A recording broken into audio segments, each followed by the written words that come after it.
Je m'appelle Amel, une âme qui a des ailes et qui les a déployées. L'intention de mes partages est de t'inviter à déployer les tiennes si tel est ton choix. Merci d'être là. Merci d'être toi.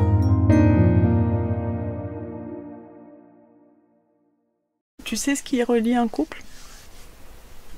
L'amour. Qu'est-ce qui fait que tu as envie de te battre pour une femme ou un homme? L'amour. Et donc, moi j'ai reçu depuis que je fais ce métier des centaines de couples. Et quand ils tapent à la porte, ils disent on s'aime, juste on n'arrive pas à avoir le mode d'emploi. Est-ce qu'il y a un mode d'emploi? Non, ça se saurait. Est-ce que l'amour est suffisant dans une relation amoureuse? Non, ça se saurait. Il n'y aurait pas un divorce sur 2 dans ce pays. Ça veut dire quoi? Ça veut dire qu'il y a l'amour et il y a l'engagement de chacun pour s'accomplir à 2. Et ça, personne n'y peut rien. Si je suis avec un partenaire qui n'a pas envie d'apprendre à faire autrement, je ne pourrai rien faire pour lui. Évidemment, c'est un engagement à 2, on est 2 dans un couple. S'il y a une personne qui va traîner, elle ne traînera rien du tout. Au bout d'un moment, ça ne tiendra pas. C'est un engagement, c'est un job de tous les jours, le couple. Donc si l'autre n'est pas partant, il n'est pas partant. Mais en général, ce qui fait qu'une personne est partante et qui a envie, c'est juste l'amour. Enfin, je dis juste, c'est juste énorme.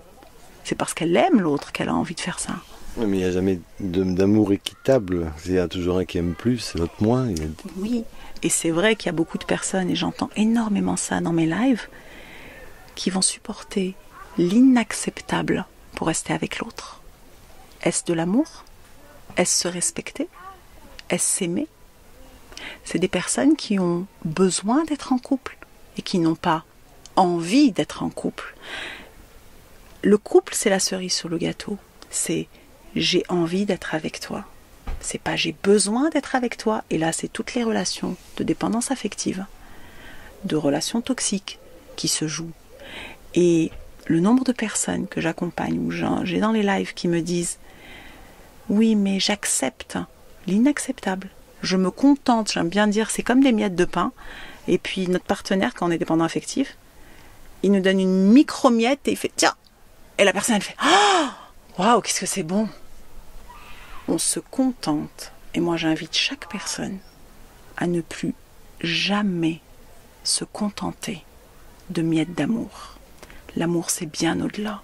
Ce n'est pas aimer que de se contenter. C'est aimer pour les mauvaises raisons. C'est quoi les mauvaises raisons? C'est j'ai peur d'être seule. C'est une mauvaise raison. Si j'ai peur d'être seule, c'est que je m'aime pas. C'est que je suis en manque de moi. C'est que j'ai pas mis lien avec moi. On n'est pas seul. L'autre mauvaise raison, c'est qu'on entend souvent, mais non, il y a les enfants. Je reste parce qu'il y a les enfants, alors j'accepte l'inacceptable. Les enfants, ils évoluent et leur inconscient prend des photos tous les jours du couple parental. Quel modèle on donne à nos enfants quand on reste dans une relation où il n'y a pas d'amour? Qu'est-ce qu'on leur apprend sur le couple de façon implicite? Et en plus, il y a des disputes. Dans quel environnement on les fait grandir? Une autre raison, c'est j'ai pas le choix. C'est financier. Je peux pas sans lui. Donc j'accepte l'inacceptable. Ou sans elle. C'est juste inacceptable. Parce que les finances, quand on se rencontre, moi je vois, quand j'ai tout perdu, qu'on se retrouve et qu'on a cette foi en la vie, eh ben tu as les portes qui s'ouvrent.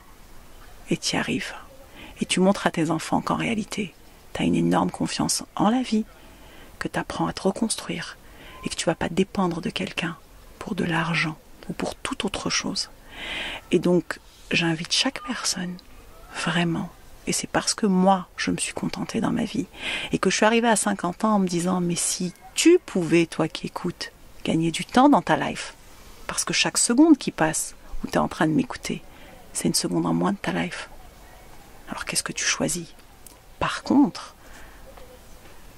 il n'y a pas un sauveur. Et moi, je ne suis pas là pour sauver quiconque. Avant, je jouais ce rôle-là. Et s'il y a un sauveur, il y a des victimes. Chacun est responsable de prendre sa vie en main. Et le nombre de fois où j'entends « Oh, j'ai pas le choix », c'est pas vrai. On est à l'espace des possibles ici. On a tous le choix dans la vie. On le crée, le choix. Donc se contenter égale tu passes à côté de ta life. Et tu ne te choisis pas, tu ne te respectes pas. Donc aujourd'hui, tu choisis ton partenaire. C'est plus lui qui te choisit. Aujourd'hui, c'est les deux. Ça veut dire que j'ai de la chance de rencontrer ce partenaire-là et il a de la chance de me rencontrer. C'est les deux. Mais avant, en dépendante affective, je me laissais choisir. Je m'en rendais pas compte. Je pensais que je choisissais. Mais au fond du fond, il y avait une petite intuition, une petite voix que je n'écoutais pas qui me disait « c'est pas bon pour toi ». Et j'y allais parce que, comme beaucoup j'entends aujourd'hui, et je l'ai vécu et je comprends, c'est mieux que rien, Amel. C'est mieux que rien. J'ai souvent en live des personnes ou en accompagnement qui me disent, avec des sites de rencontres, on s'est un peu parlé, je l'ai écouté au téléphone, j'aime pas trop, mais je vais au rendez-vous. Je dis, mais pourquoi tu vas au rendez-vous si t'aimes pas trop? Pourquoi? Parce que c'est mieux que rien. Personne n'y a mieux que rien. Chacun mérite d'être aimé.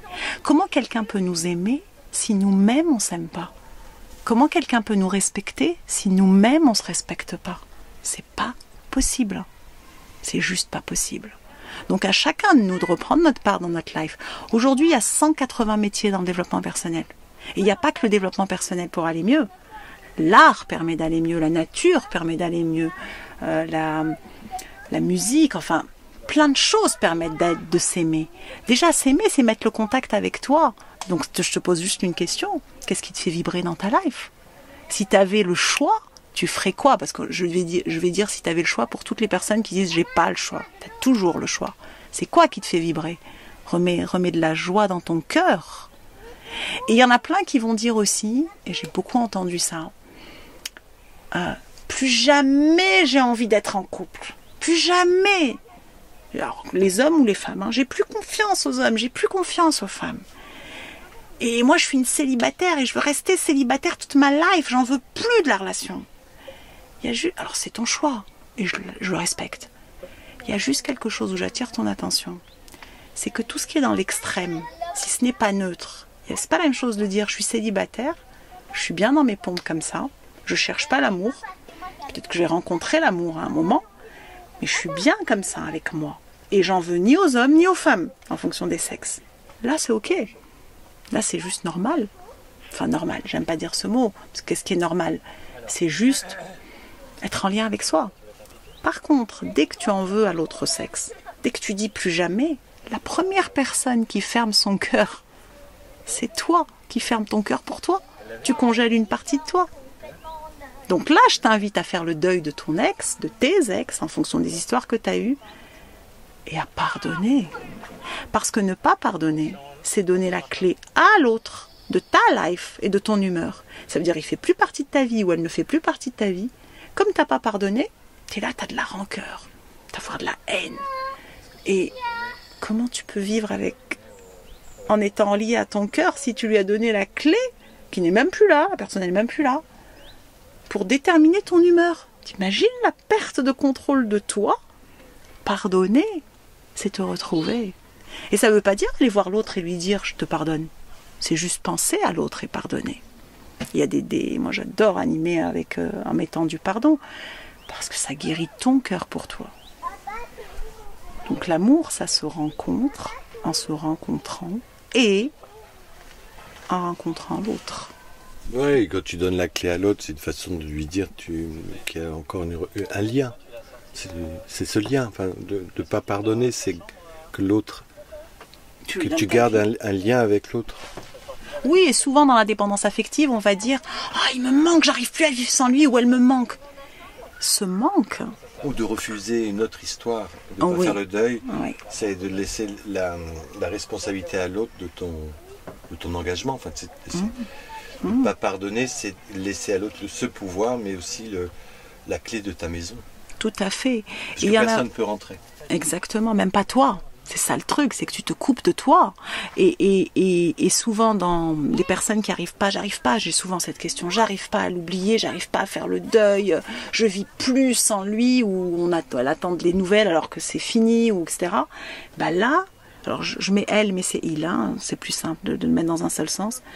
C'est pas de l'amour, ça. C'est de l'attachement. C'est pas de l'amour. c'est en réalité faire le deuil. Choisir, c'est renoncer. Faire le deuil de son ex, c'est quoi? C'est pas l'oublier. On va pas oublier une personne avec qui on a eu si c'est ton ex, c'est que à un moment tu as eu des choses bien. Donc il y a du bon là-dedans. Et c'est pas oublier une personne, on n'oublie pas une personne. Par contre, c'est être neutre, voire même lui vouloir du bien quand tu fais vraiment ta courbe du deuil et que tu pardonnes. Vouloir du bien à l'autre. Et faire le deuil, c'est aussi faire le deuil de la vie avec ton ex, des projets que tu avais avec ton ex. Du potentiel que tu as vu en ton ex, des projections que tu as fait sur ton ex. Donc bien sûr que ça fait mal, bien sûr que c'est inconfortable, et ça prend du temps. Il y a des personnes qui se disent « Ah tac, j'arrive pas ». Ça prend du temps, c'est un job, c'est un process. Il y a de la colère, il y a de la tristesse, il y a du déni, comment ça a pu nous arriver. Et accepter et accueillir tout ça. Pour après, pouvoir se reconstruire, parce que ça fragilise une histoire. Ça fait mal, bobo au cœur, il faut aller rassembler tout ça. Et surtout, ce qu'on fait pas beaucoup et que moi je faisais pas, jusqu'à ce que la vie elle a dû être tapée fort parce que je le faisais pas. Donc je sais de quoi il s'agit. C'est qu'à un moment tu te remets en question et tu te dis mais c'est quoi ma part là-dedans? On est deux, parce que c'est pas que l'autre. Et moi là-dedans, qu'est-ce que j'ai merdé? Et moi là-dedans, qu'est-ce que j'ai rejoué? Parce que la vie elle est super sympa, elle nous fait rejouer nos schémas d'histoire en histoire. Qu'est-ce que j'ai rejoué avec ce partenaire que j'avais déjà avec l'autre? C'est pas complètement la même essence, mais c'est ma même blessure. Et donc faire le deuil, c'est aussi guérir nos blessures. C'est un cadeau, un deuil. C'est une pépite derrière, parce que tu vas aller... Il y a de la joie autour de nous, la joie des enfants. Tu vas aller récupérer des bouts de toi et guérir tes blessures d'enfant. Génial. Je dis pas que c'est facile. Un deuil, ça prend... J'aime pas trop donner une durée, parce que c'est pas des maths. Mais en moyenne, ça prend 6 mois et 1 an. C'est pas comme ça. Et je t'invite à pas plonger dans une histoire pansement juste après, parce que de toute façon, tu vas rejouer. Évidemment. Parce que t'as pas guéri le truc. Parce que t'as même pas pris conscience. Tu penses que c'est de la faute de l'autre. On est deux. Classique. Classique. Ouais. Merci d'être là. Merci d'être toi. Et bravo pour le chemin parcouru. Si mes partages te parlent, tu peux retrouver tous mes programmes et ateliers sur l'atelier d'Amel.